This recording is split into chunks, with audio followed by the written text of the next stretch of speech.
જય શ્રી રામ. ઓળખાણ આપવાની હવે કોઈ જરૂર નથી લાગતી. જે લોકો વૈદિક મેથ્સના મારા વિડીયો જોતા હશે એને તો બધી ડિટેલ ખબર છે.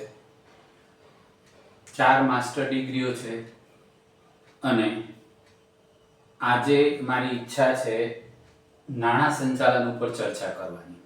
એટલે નાણાં સંચાલન કેવી રીતે કરવું જોઈએ એ મારા અનુભવ પરથી હું મારા કેટલાક અનુભવો છે એ પણ અહીંયા બતાવીશ, જેથી કરીને તમને કદાચ કોઈ મુશ્કેલીઓ હોય તો એ દૂર કરી શકો. અને જીવનનું એક સૂત્ર તો યાદ રાખવાનું કે બીજાની હારમાંથી આપણે શીખવાનું છે. આપણે હારીને કંઈ નથી શીખવાનું. આપણે હારીને શીખેલા તો છીએ જ, છતાં આપણે હારીને નહીં શીખીએ, બીજાની હારમાંથી જેટલું બને એટલું શીખીશું તો જ આપણને લાભ થશે. તો નાણાં સંચાલન મુખ્ય મુદ્દો છે આજના સમયની અંદર. ખાસ કરીને ગુજરાતીમાં તો કહેવત છે, પૈસો મારો પરમેશ્વર ને હું પૈસાનો દાસ. એટલે જ્યાં જુઓ ત્યાં પૈસો પૈસો પૈસો. તો સૌથી પહેલા તો અત્યારે હું સ્ટોક માર્કેટના મારા ઘણા બધા વિદ્યાર્થીઓ છે જેને કારણે એના ઉપર ચર્ચા કરવાનું પણ કહે કરે છે, તો કદાચ આજે એ પોઈન્ટ બતાવું છું. સ્ટોક માર્કેટ ફાઇનાન્સ મેનેજમેન્ટમાં આવશે, પછી એફડી, એના પછી છે પ્રોપર્ટી મેનેજમેન્ટ, એસઆઈપી. આ બધા પ્રશ્નો છે. તો સ્ટોક માર્કેટ જ્યારે કરવાનું હોય ત્યારે કેવી રીતે કરવું, આ મુદ્દો બહુ ગંભીર છે અને મોટાભાગના લોકો ટિપ્સ લઈને સ્ટોક માર્કેટમાં કામ કરતા હોય છે, જેને કારણે એ લોકોનું નુકસાન બહુ મોટા થતા જાય. મારી પાસે કેટલા એવા લોકો આવે છે કે જેને સાહેબ મેં આટલા લાખનો લોસ કર્યો, સાહેબ મેં આટલા હજારનો લોસ કર્યો, હવે શું કરું? અને લોસને કવર કરવા માટે વધારે લોસ કરતા જ જાય છે. તો એ ન થાય એટલા માટે સ્ટોક માર્કેટની શરૂઆતથી સમજૂતી તમે મેળવો. ખાસ કરીને પારિભાષિક શબ્દો છે. એક ભાઈ તો એવા આવ્યા હતા જેને ઓપ્શન એટલે શું એ ખબર નહીં અને કોલ પુટમાં કોલ લઈને બેઠેલા.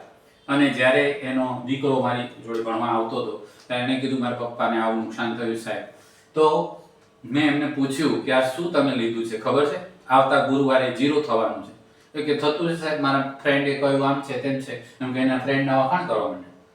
મેં કહ્યું અત્યારે તમારામાં દેખાય છે આટલા લાખનો લોસ, તો તમે કેમ પછી વેચી દો એમ કીધું. તો એમ ઘરે જઈને એને એના દીકરાને મારા વિશે હેલ્પ બોલ્યા કે તારો સાહેબ તો ગાંડો લાગે કે મને વેચવાનું કે આજે 32-33 હજાર રૂપિયાનું જ છે અને મારો લાખ રૂપિયાનું નુકસાન થાય છે, 1.5 લાખનું નુકસાન થાય છે, હું શું કરું? પણ વસ્તુ સમજતા નતા, કહેવાનો ભાવ થાય છે, બીજું કંઈ નથી. તો જે પણ કરો છો એની અંદર ડીપ અને ખાસ કરીને જ્યાં સુધી સ્ટોક માર્કેટની વાત છે ત્યાં સુધી હું કહી દઉં, ઘણા લોકોના મનમાં એવો વહેમ છે કે સ્ટોક માર્કેટ એટલે આમ રમતિયાળ છે, આમ છે. એવું નથી. સૌથી અઘરામાં અઘરું જો હોય ને, કદાચ તમે MBBS કરશો ને તો એ સહેલું છે, કદાચ તમે CA કરશો ને તો એ સહેલું છે. સ્ટોક માર્કેટ એનાથી અઘરું છે. પણ આપણા મનમાં એવી ખાસિયત આવી ગઈ છે, અંદર ખામીઓ આવી ગઈ છે, એવું કંઈક ભરાઈ ગયું અને આજે આપણી છાપ પણ સ્ટોક માર્કેટની ખરાબ થતી જાય છે. ભારતમાં 95% લોકો દર મહિને રિપોર્ટ સેબીને ડિક્લેર કરતા જ હોય લોસ કરે છે સ્ટોક માર્કેટમાં. કારણો જાણવાની જરૂર છે. બીજી બાજુ મારી થિયરી એમ કહે છે કે જો સ્ટોક માર્કેટ પરફેક્ટ થાય તો જ ભારતનો વિકાસ થાય. કારણ કે તમે જે સ્ટોકમાં રોકાણ કરો છો ભવિષ્યમાં એ રોકાણ પરથી નવી કંપનીઓ બનતી હશે, કંપનીઓ આગળ વધશે તો આગળ, એટલે કે આત્મનિર્ભરતા માટે પણ સ્ટોક માર્કેટ જરૂરી છે. વિકસિત દેશો, જેને તમે વિકસિત કહેતા હો, એને પૂછો, એના રિપોર્ટ જુઓ કે એમાં સ્ટોક માર્કેટ કેવા કામ કરે છે. શું તમારા જેવા છે? ના. મેં તો કેટલાક એવા રિપોર્ટ વાંચ્યા કે નાના છોકરાઓ પણ ત્યાં સ્ટોક માર્કેટમાં કામ કરીને નફો કમાય છે, જે પોતાના નાની રકમ રોકેલી હોય એ. તો એ કેવી રીતે કરે છે? અને આપણે ત્યાં યંગસ્ટર અંદર આવે છે, ખાસ કરીને અત્યારે તો ગૂગલ, યુટ્યુબ એની ઉપરથી જાણીને ધંધો કરે છે અને લોસમાં જ જાય છે. તો એના કારણો જાણવાની કોશિશ કરીશું આપણે કે કેમ લોસ. તો એ છે એફડી. હવે એફડીમાં રોકાણ કરતા પહેલા તમારે એ વિચારવું જરૂરી છે કે શું એનો વ્યાજનો દર મોંઘવારીના દર કરતા, એટલે કે ઇન્ફ્લેશન રેટ કરતા વધારે છે કે ઓછો છે.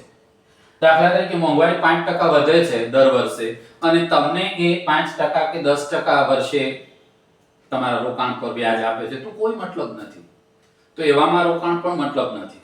બીજો પોઈન્ટ તો છે જ એમાં સિક્યોરિટીનો, કે ભાઈ કોને ત્યાં રોક્યા. તમે ઘણી એવી કંપનીઓ છે કે જે મોટા મોટા નામ ધરાવતી હતી, એ બી બંધ થઈ ગઈ છે. ત્યારે આપણે એક પોઈન્ટ એ પણ યાદ રાખીશું, don't put eggs in one basket. એટલે કે એક બાસ્કેટમાં બધા ઈંડા ન મૂકો. હું જ્યારે સ્ટોક માર્કેટમાં છોકરાઓ આવે ત્યારે કહું છું કે 3 ખાતા તો ઓછામાં ઓછા ખોલાવજો, 3 જગ્યાએ ખાતા ખોલજો. ભલે તમારા ઓળખીતા ત્યાં એક ખાતું ખોલેલું છે, આમાં છે, આમાં છે, તો એ 3 તો કરજો. કારણ કે એક કંપની કદાચ બંધ થઈ જાય, કોઈની ઉપર અચાનક પાબંદી આવી જાય, કંઈ થાય તો એ તમારી ચિંતા નહીં રહે. બીજા તો છે આજે કોઈનો વિશ્વાસ કરી શકાતો જ નથી, એટલે એ પણ મહત્વનું થયું. પ્રોપર્ટી મેનેજમેન્ટ, ઘણા લોકો પ્રોપર્ટી લઈ તો લે છે, પછી એને ભાડે નથી, હું મારી વાત કરું છું, ભાડે નથી અપાતી કે આમ નથી થતું, કે એને કારણે એનો કોઈ મતલબ રહેતો નથી. એના પછી છે એસઆઈપી. સૌથી શ્રેષ્ઠ જો હોય તો એસઆઈપી છે. એસઆઈપી માં પણ તમે નિર્ણય પરફેક્ટ લો કે સારી કંપનીઓમાં રોકાણ કરો, કોઈ ખાસ એક શેર લો. મારી પાસે એક ઉદાહરણ છે, પાલનપુરના એક ચૌધરી મારા વિદ્યાર્થી છે, હું આર્મીની ટ્રેનિંગ વખતે ત્યાં હતો ત્યારે એ પછી આવીને મારી પાસે શીખ્યા અને એને માત્ર અને માત્ર નિફ્ટી બી માં બિઝનેસ કર્યો. નિફ્ટી બી ખરીદ કરે. શરૂઆતમાં લેતા જ હતા અને આજે એ કશું જ નથી કરતો, નિફ્ટી બી વેચવાનું કામ કરે. કારણ કે શેર બજારનો પહેલું સૂત્ર છે કે વેચનારો જ કમાય. શેર બજારમાં ખરીદવાથી નથી કમાતા, વેચનારા કમાય છે. એનો અર્થ એ થયો તમે વેચો તો કમાય, પણ વેચવા માટે રૂપિયા વધારે જોઈએ. ધારો કે તમારે એક શેર ખરીદવો છે 10 રૂપિયાનો છે, તો એ 10 રૂપિયા જ જોઈશે, પણ જો એ શેર વેચવો છે તો 10 રૂપિયા નહીં ચાલે. ખાસ કરીને ઓપ્શન સેલિંગમાં તો જો 2.5-3 લાખ રૂપિયા અત્યારે જોઈએ છે, તો 2.5-3 લાખ રૂપિયાની સામે. અને બીજું કે ભાવ વધારો, જો એ પણ જોખમ સમજવાની જરૂર છે. દાખલા તરીકે તમે કોઈ શેર ખરીદ્યો છે 10 રૂપિયાનો, તો તમારું નુકસાન વધુમાં વધુ 10 રૂપિયા જ છે ને, કે 10 થી વધારે. પણ તમે વેચ્યો છે 10 રૂપિયાનો અને એ 100 નો થઈ ગયો, તો તમે વિચાર્યું હતું કે 8 નું થાય એટલે હું ખરીદી લઈશ, 9 નું થાય એટલે હું ખરીદી લઈશ, 5 નું થાય એટલે ખરીદી, પણ 100 નો થઈ ગયો તો. એટલે વેચતી વખતે તો નુકસાન આસમાનનું છે, ખરીદતી વખતે નુકસાન ઓછું છે, છતાંય વેચનારો જ કમાય છે. આ સૂત્ર ભૂલતા નહીં અને એને સમજવાની કોશિશ કરવાની, અને એ પ્રમાણે જો કામ કરો તો સ્ટોક માર્કેટમાં પણ લાભાલાભ જ છે. આ સિવાય શેર બજારની અંદર ઘણી બધી એવી બાબતો છે, ખાસ કરીને પર્ટિક્યુલરલી હું તો એસ્ટ્રોલોજીમાં પણ ઇન્ટરેસ્ટ લઉં છું અને કહું છું કે તમારા ગ્રહો નબળા હશે તો પણ કોઈ કામ નહીં થાય. ચોખ્ખું ને ચટ જ છે કે તમારી સાથે એને જોડો, ચેક કરો. મેં હમણાં જ 15 ડિસેમ્બર થી 21 ડિસેમ્બરનું પ્રિડિક્શન આપ્યું હતું સ્ટોક માર્કેટનું છોકરાઓને મારા, કે તમે કશું હમણાં કરતા નહીં, આમ છે તેમ છે. ત્યારે એ લોકોને આશ્ચર્ય થયું પરિણામ આવ્યું ત્યારે, કે શું વાત છે સાહેબ, આવું કેવું? તો એના કારણો મેં બતાવ્યા. મેં કીધું છેલ્લા 4 વર્ષના રેકોર્ડ ચેક કરો, તમને ખબર પડી જશે. કેટલાક રેકોર્ડ એવા છે કે જે રેકોર્ડ તમને જ્યોતિષ આવડે ના આવડે કંઈ નહીં, એસ્ટ્રોલોજીનો બહુ મુદ્દો નથી, ચલો, પણ એ તો કરી શકો છો ને. મારી પાસે ડેટા બધા જ પ્રકારના છે, મારી બેબી બધા ડેટા કરે છે. તમે જાણશો તો આશ્ચર્ય પામશો. રોજ અડધો કલાક બેસીને Nifty, bank Nifty, fin Nifty, bank Nifty બધાનો હાઈ લો ઓપન આ તે બધા ડેટા લખે છે, ટાઈપ કરે છે, અને એ ટાઈપ કરેલા ડેટાનું હું એનાલિસિસ કરું છું. અને અગાઉના ડેટા પણ મેં ગૂગલ પરથી પ્રાપ્ત કરીને એનું એનાલિસિસ કરેલું છે. તો ત્યારે આપણને ખબર પડે છે. એસ્ટ્રોલોજીની જ્યારે આવશે ત્યારે તો એ બહુ બધી બાબતો છે. ડબ્લ્યુટી ગેન નામની વ્યક્તિએ જે ગેન થિયરી આપી, એ થિયરી શું કહે છે, ઇલિયટ વેવ થિયરી શું કહે છે, આ બધી થિયરીઓને સમજવાની અને એ પછી કામ કરો. પટ્ટ થઈને હજુ માંડ શેર બજારનો સહ આવડ્યો નથી ને સીધા ચલો સાહેબ 1 લાખ રૂપિયા રોકવા છે, મારે શું કરવું? આવા લોકો માની જોડે એમ નથી રોકાણ થતું. સમજો, જાણો અને પછી આગળ વધો. મેં શેર બજારની અંદર ઘણું નુકસાન કર્યું છે, પણ એના કારણો 2 હતા. એક તો જ્યોતિષ પ્રમાણે પણ મારાથી ન થાય, કારણ કે કુંભ રાશિ એટલે હંમેશા ટેન્શન વાળી કામ કરશે. એને આવી રીતના પૈસા ગમે તેમ સરળતાથી નથી મળતા, એને ખૂબ મહેનત કરવી પડે છે. અને બીજી વાત, મેં વિશ્વાસ કર્યો મારા વિદ્યાર્થીઓ ઉપર. દર વખતે હું એમને ખાતું ખોલાવવાનું કે એટલે એમને ત્યાં ખોલાવવાનું કહી દઉં કે હા કરજો, તમે કરો, અને એમાં આ બધું થયા કરે. એની પાછળ એક કારણ તો એ છે, તમારી બુદ્ધિ કેમ ખવડાવી, કે ભાઈ એની ઉપર વિશ્વાસ કેમ મૂકે, એની પાછળ એ જ કારણ હશે. આ પણ જાણવું પડશે કારણ પણ. કેમ ભાઈ? મારો સહજ સ્વભાવ છે, મારા ખિસ્સામાં 500 રૂપિયા હોય ને કોઈ 500 માંગશે તો હું તો આપવાની કોશિશ કરીશ. કદાચ એ જ કારણે હું ફાઇનાન્સની અંદર અત્યારે બિલકુલ ઝીરો તરફ છું. એના કારણો આ જ છે. તો એ જાણો કે તમારી પાસે જો 500 રૂપિયા હોય અને કોઈ માંગે છે તમને કે આપો ને મને જરૂર છે, તો તમે 500 માંથી 400 આપો. તમારી મદદ કરવાની વૃત્તિ છે તો આપી શકો છો, વાંધો નથી. પણ બધા ના અપાય, એ ગાંઠપણથી નહીં થાય. બીજું કે સ્ટોક માર્કેટમાં લોસ કરવા પાછળના મુખ્ય કારણોમાંનું એક કારણ એ પણ છે કે બીજાના પૈસે અથવા તો માર્જિન, ત્યાં તમે 10 રૂપિયાનો શેર લો, 10 રૂપિયા તમારા ખાતામાં છે અને 100 ના શેર લેશો તો એ મળશે, એટલે કે 90 રૂપિયા તમને માર્જિન આપ્યું. પણ એ માર્જિનનો ઉપયોગ પણ નુકસાનકારક થાય છે. કારણ કે જો તમારી પાસે પ્રોપર નોલેજ ન હોય, હવે ધારો કે તમે 100 રૂપિયાનો એક શેર લીધો, તમારા ખિસ્સામાં તો 10 જ હતા, એટલે તમારા એકાઉન્ટમાં તો 10 જ હતા, અને શેર 100 રૂપિયાનો લેવાની છૂટી આપી. હવે એ શેર 20 રૂપિયા તૂટી ગયો તો તમે શું કરશો? તમારા 10 ગયા ને બીજા 10 ક્યાંકથી ભેગા કરીને આપવા પડશે. એની સામેની બાજુ તમે 10 નું શેર છે અને એ 100 વાળો શેર તો તમે લઈ શકવાના નથી, અને કદાચ 10 નું થયો હોય અને લીધો, આપણે હવે 10મું ભાગ વિચારીએ, અને લીધો અને જો લોસ થાય 20% નો, આપણે બોલ્યા હતા આગળ 100 ના 80 થાય છે, તો તમારે 2 રૂપિયા જ લોસ છે અત્યારે, કારણ કે તમે 10 જ રોકેલા છે. તો એ પણ જાણો. એટલે કે માર્જિન મનીનો ઉપયોગ પણ ન કરો, કોકના પૈસાનો ઉપયોગ પણ ન કરો. ઉધારથી કોઈ વેપારમાં સ્ટોક માર્કેટમાં કમાયાના ઉદાહરણ ક્યાંય નથી, આ પણ જાણજો. તો સ્ટોક માર્કેટમાં પહેલું તો તમારા ખિસ્સામાં 500 પડ્યા છે તો 200 રૂપિયા 300 રૂપિયાથી શરૂ કરો. અહીં મારે ત્યાં શીખવા આવ્યા પછી પણ હું એમને કમ્પલસરી, ખાસ કરીને ઓપ્શનમાં તો બધા આવે જ છે, તો એ વખતે એમને કહું છું કે 5000 થી શરૂઆત કરો અને નાનું કરો, પછી મોટું કરો. અત્યારે અમે મંડળીઓ બનાવી, એટલે કે 4-5 જણા ભેગા થાય, 10 જણા ભેગા થાય, 2000 5-5000 રોકે અને ભેગા થઈને સેલિંગ તરફ લક્ષ્ય આપે. આજે એકના ખાતામાં, કાલે બીજાના ખાતામાં, પરમ દિવસે ત્રીજાના ખાતામાં, એવી રીતે સેલિંગ કરીને એટલે એ કમાય. કારણ કે બાયર, મેં કીધું એમ કે કમાતા તો છે નહીં. પ્રોપર નોલેજ લઈને કરશો તો બાયરમાં કમાવાની વૃત્તિ આવશે, શરૂઆત થશે. બીજું કે અત્યારે આખી પદ્ધતિઓ બદલાઈ ગઈ છે. હું છેલ્લા 40 વર્ષથી સ્ટોક માર્કેટ ઉપર કામ કરું છું અથવા તો જોઉં છું. પહેલા તો બહુ ખાસ ઇન્ટરેસ્ટેડ નહોતા, ખાલી લેવાના કે આઈપીઓ માં કે એમાં કરતા. પણ એ 40 વર્ષના આ જ્ઞાનમાં એક વસ્તુ મને જાણવા મળી કે મોટા ભાગે સ્ટોક માર્કેટની અંદર તમે લોંગ ટર્મ વિચારશો તોય કે શોર્ટ ટર્મ વિચારશો તોય પ્રોપર તમારે ડાયવર્ટ થતા પણ આવડવું જોઈએ. અચાનક તમે બાઇક લઈને જાઓ છો ને રોડ પર ખાડો આવ્યો તો શું તમે એ ખાડા ઉપર કૂદકો મારીને જવા દેશો? શક્ય જ નથી. એમ શેર બજારમાં અચાનક જો કોઈ કારણસર ડ્રોપિંગ આવતું હોય, ડાઉનગ્રેડ આવતું હોય, તો તમારે એ વખતે ડાયવર્ટ કેવી રીતે થવું કોઈ ખાસ મુદ્દાઓ પર. અત્યારે આની અંદર તમે કામ કરી શકો છો. બીજું કે સ્ટોક માર્કેટ જ્યારે કામ કરવાનું હોય ત્યારે બીજા એના રિલેટિવ પણ ધ્યાન રાખવા પડશે. દાખલા તરીકે ક્રૂડમાં ફેરફાર થાય છે તો આની સાથે એનો શું સંબંધ છે? શું ક્રૂડ વધે તો આ વધે છે, ઘટે છે?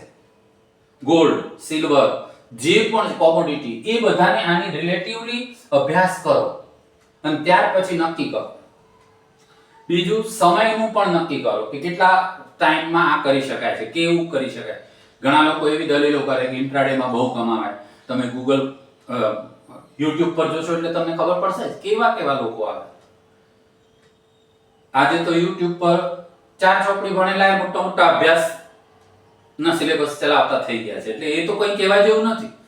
સ્ટોક માર્કેટમાં એવાય છે. અને બીજાના પોર્ટફોલિયો અથવા પોર્ટફોલિયો બદલીને કે જે પણ હોય, મને તો ખબર નથી પડતી, આટલાનો નફો કર્યો. મને આશ્ચર્ય થાય છે કે આટલાનો નફો કર્યો તો ઇન્કમ ટેક્સ વાળો કેમ એને ત્યાં જતો નથી? વિચારવા જેવું નથી. આટલાનો નફો કર્યો, લાખો રૂપિયાના નફા યુટ્યુબ પર બતાવાય છે, તો શક્ય છે? ના. ફરી ગઈ. મેં પહેલા જ કીધું કે સ્ટોક માર્કેટ માટેની પહેલી શરત છે એનો અભ્યાસ કરો પરફેક્ટ. હમણાં હું બોલ્યો કે બીબીએ કરો, એમબીએ કરો કે એમબીબીએસ કરો, એ કરતાં પણ આઘરું છે. એટલે જતા પહેલા ખાસ વિચારો. 2-3 વર્ષ તો એની પાછળ એવા કાઢો કે જેથી કરીને તમને કોઈ ટેન્શન ના થાય. ત્યાર પછી તમે જ્યારે શરૂ કરો ને ત્યારે એડવાન્સ એક નોંધ રાખો. જેને આપણે રોજનીશી કહીએ. જો અહીંયા લખેલું છે મારી રોજનીશી. એટલે કે તમે નોટ કરો કે શું છે. નુકસાન થયું તો નુકસાનનું કારણ જાણો, નફો થયો તો નફાનું કારણ જાણો. શા કારણે નફો થયો, નુકસાન થયું શા કારણે નુકસાન થયું, એ લખવાની વૃત્તિ રાખો. જો એ કરશો ને તો અનુભવે કામ બહુ જ સરળતા રહે છે. ધીરે ધીરે તમે શીખતા જશો, ધીરે ધીરે શીખતા જશો. તો એ માટે બહુ જરૂરી થયું. હવે સવાલ મગજમાં એ હોવો જોઈએ કે શિસ્ત બહુ જરૂરી છે. સ્ટોપ લોસ મૂકો. આગલા દિવસે નક્કી કરો કે બજાર જો ગેપ અપ થાય તો આમ કરીશ, ગેપ ડાઉન થાય તો આમ કરીશ, બજાર જો કોઈ રેન્જમાં જ ફરશે તો હું આમ કરીશ. આ પહેલેથી નક્કી રાખો અને એ નક્કી કર્યા પછી તમને જે કંઈ ચાલ એમાં આવી બીજા દિવસે એ પ્રમાણે એ કરવાનું છે. ત્યાર પછી આ ભાવે હું કરી દઈશ, આટલા જ કરી દઈશ, એવરેજ આટલી જ કરીશ, આટલાથી ઉપર એવરેજ નહીં કરું, આમ નહીં કરું. આ બધું નક્કી હોવું જોઈએ. જો એ હશે તો તમારું ફાઇનાન્સનું કામ સરળ બનશે. તો ફાઇનાન્સ મેનેજમેન્ટમાં જે લોકો ઘણા બધાએ માંગ કરી છે કે સાહેબ સ્ટોક માર્કેટ ઉપર, તો એની સિરીઝ શરૂ કરવાનું વિચારી તો રહ્યો છું. હવે આજની આ જે વિડીયો હું આપું છું એના ઉપરથી જે લાઈક અને એના ઉપરથી જે માંગ આવશે એના પરથી વિચારીશ. પણ મારી શરત એ હશે કે હું પહેલા નાના પાયાથી બતાવીશ. એટલે કે પારિભાષિક શબ્દો આ તે એક પણ શબ્દ રહેવો ના જોઈએ. પારિભાષિક શબ્દો એવા છે કે તમે એક રહી ગયો અને પછી કોઈ જગ્યાએ ન્યૂઝ વાંચ્યા, ન્યૂઝમાં તમને ખબર જ નથી પડતી. ઘણા લોકો સાહેબ આરબીઆઈ પોલિસી શું છે, સાહેબ આ એફઆઈડીઆઈ શું છે, આવા શબ્દો જ્યારે તમને ખબર જ નથી તો શું મતલબ થયો. તો તમે પહેલા એ નોલેજ મેળવો જેને પારિભાષિક શબ્દો કહીએ છીએ અને ત્યાર પછી ધીરે ધીરે આગળ વધવાનું. આની અંદર કઈ કઈ બાબતોનો સમાવેશ થશે જોજો. તો એક તો ફંડામેન્ટલ એનાલિસિસ,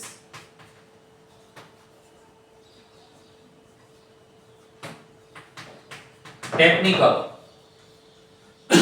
આ બે તો મુખ્ય છે. ત્યાર પછી તમારી સાયકોલોજી આવશે.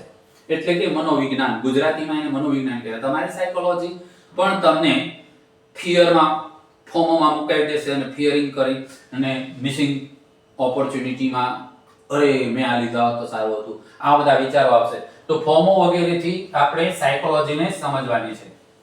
એ સાયકોલોજી આ પણ નુકસાનકારક થાય છે. જો આમાં તમે સમજ્યું નહીં તો તમે ગયા. અને ચોથો પોઈન્ટ પણ હું બતાવી દઉં છું, એ છે એસ્ટ્રોલોજી. મારે ત્યાં આવે ને એને હું પહેલા એમ કહું છું કે તારા ગ્રહો બરાબર નથી, તું કરીશ જ નહીં. તારા ગ્રહો બરાબર છે, તારે કરવું જ કર. ન કરે એટલે એ મારે ત્યાં ટ્યુશન નહીં રાખી શકે.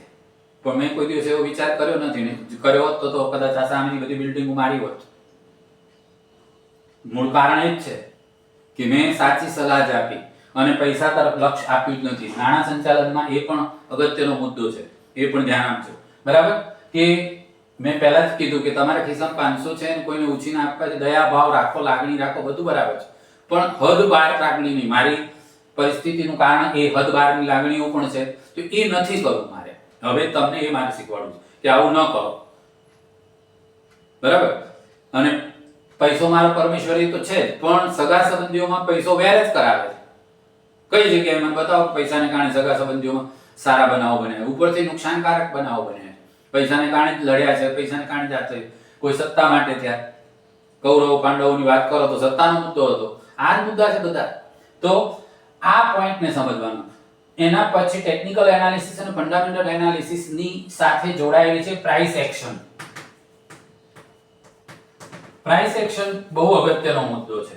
જો તમને પ્રાઇસ એક્શનની સમજ પડી જાય તો તમે જીવનભર કામ કરી શકશો. અને લાસ્ટ આપણે એમ કહી શકીએ કે ન્યૂઝ એટલે કે સમાચાર, ન્યૂઝ બેઝ કામ થાય છે. આજે અચાનક કોઈ ન્યૂઝ આવે તો કયા શેરમાં કામ કરશે, ન્યૂઝના પ્રકારો જાણો. પહેલા વર્લ્ડ વાઇડ ન્યૂઝ છે એની શું અસર થશે, કન્ટ્રી વાઇડ છે એની શું અસર થશે, સ્ટેટ વાઇડ. ધારો કે તમારી કંપની ગુજરાતમાં છે અને ગુજરાત સરકાર કોઈ કાયદો કરે છે તો તમારી કંપનીને અસર થશે, તો એ શેરની પ્રાઇસને શું અસર થશે એ જાણવાની કોશિશ કરો. That is news. તો ન્યૂઝ પણ તમારે કોશિશ કરવી પડશે. ન્યૂઝ ચેનલોમાં પણ ન્યૂઝ આવે છે, પણ એ સિવાય ઘણું બધું છે. આરબીઆઈ પોલિસી આવશે એ પહેલા બજાર કેવું થશે, ફલાણું આવશે, બજેટ આવે છે તો બજેટ પહેલા બજારમાં શું હાલત થશે. આ બધું એકવાર જો નોલેજ લઈ લેશો ને પછી તમારે કંઈ કરવાની જરૂર નહીં પડે. પછી ઘર બેઠા કમાવાનું. મેં હમણાં એક ઉદાહરણ આપ્યું પાલનપુરના ચૌધરી છોકરાનું. એણે શું કર્યું હતું, નિફ્ટી બી ભેગા કર્યા છે. બી છે, ધ્યાન આપજો. હવે એ વખતે એની હાલત ઝૂંપડામાં રહેવાનું, ગરીબ જ હતો છોકરો, અને એ વખતના જમાના પ્રમાણે 10-15 એવું લીધું. 10-12 વર્ષના અંતે આજે એ લાખો કરોડો રૂપિયામાં ફરતો થઈ ગયો. કારણ કે હવે નિફ્ટી બી માં એ શું કરે છે ખબર છે? રોજ સવારે જોશે આટલો ભાવ છે, વેચી નાખશે, આ ભાવે લેવા મૂકી દેશે. આમ રોજ સવાર સાંજ, બીજું કંઈ કરવાનું જ નહીં. એને સવારે વહેલા જોઈ લીધું અને વેચીને અથવા તો વેચવા મૂકી દીધા અને આવી ગયા તો ઠીક, ના આવે બીજા દિવસે. પણ ઇન શોર્ટ એ માત્ર વેચાણ જ કરવાનું હોય અને પછી જે નફો આવે છે એ નફામાં પાછા બીમાં રોકાણ કરે છે. તમે 1-2 વર્ષ કોઈ આવા પોઈન્ટને પકડી રાખો, નિફ્ટી બી, બેંક નિફ્ટી બી, ગોલ્ડ બી, સિલ્વર બી. અમારા છોકરાઓને મેં ગોલ્ડ બી અને સિલ્વર બી આજથી 1.5 વર્ષ પહેલા લેવડાવ્યા હતા.